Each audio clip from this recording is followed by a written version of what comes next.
Alright, hello, welcome to this week's coin week thing. I'm hoping on starting this weekly.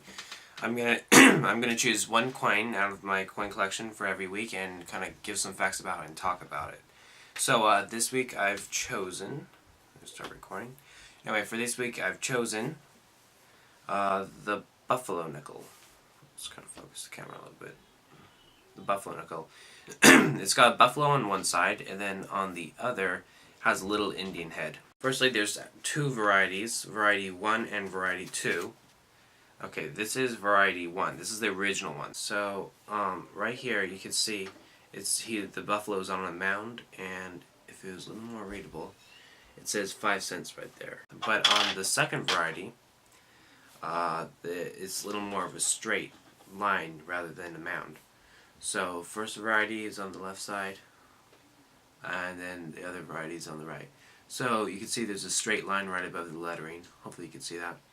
And that's the difference. That's why one is called Variety 1 and the other is called Variety 2. The reason why they changed it afterward is because the original version, which was the mound without the line then the lettering, the mound was really wearing down on the dies, so it was really expensive to continually replace it. The nickel, Buffalo Nickel, was minted from 1913 to 1938. It had Variety 1, Variety 2. Variety 1 was only minted in 1913. The second variety, which was with the straight line, was minted in 1913 also. They changed it like halfway through the year, I think, until 38, so 1938.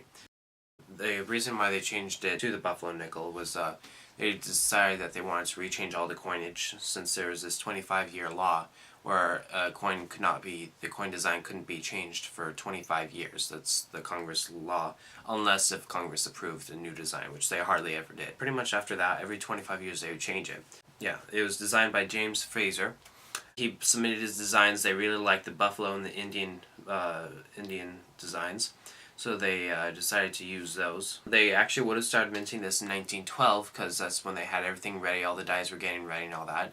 The only problem is that when they announced it, and they kind of did a routine check to make sure there's no like big problem with it through different companies and people.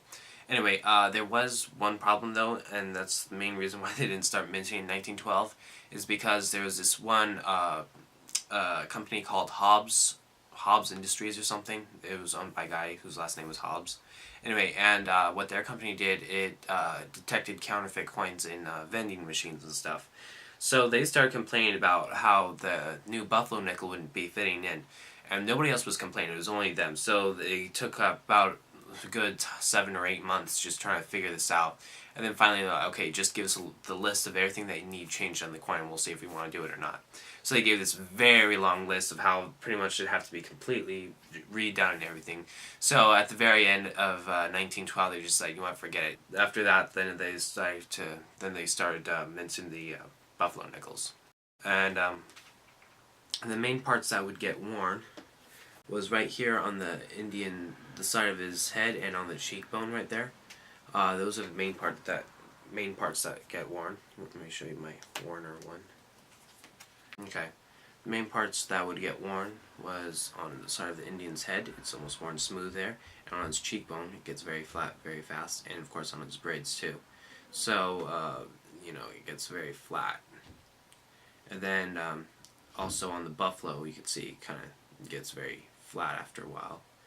Oh, and also the date is usually right there below the Indian head. The only problem with that was that because the date was raised instead of stamped in. Fortunately, that was the first part that get worn, so the average Buffalo Nickel doesn't have a date. It just kind of got worn right off.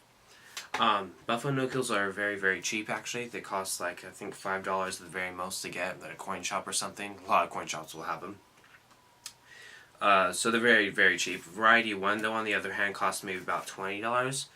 Variety 1 being the one with the buffalo on the mound. But the normal kind after that just costs like about $5 at the very most. So they're very cheap and easy to get. And well, I think that's it for my talk about this.